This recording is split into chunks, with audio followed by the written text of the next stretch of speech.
And Alabama is just one of a number of states passing anti-abortion laws. Our Washington correspondent Alexandra Limon reports about the obvious goal of overturning Roe v. Wade.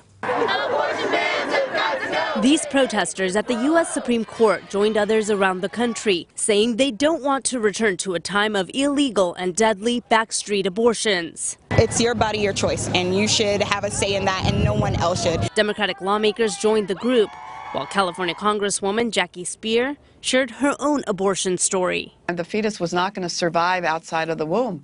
And I was particularly unnerved by my colleagues, Republican men who had never endured that experience, to somehow suggest that this is something you do just without any thought. The most restrictive abortion ban passed last week in Alabama.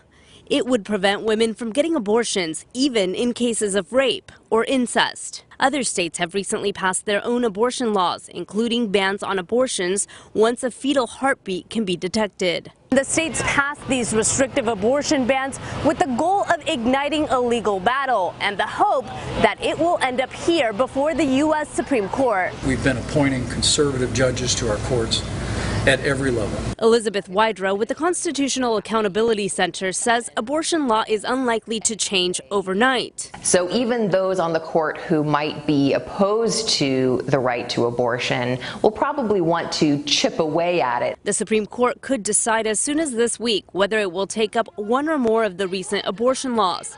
In Washington, Alexandra Limon.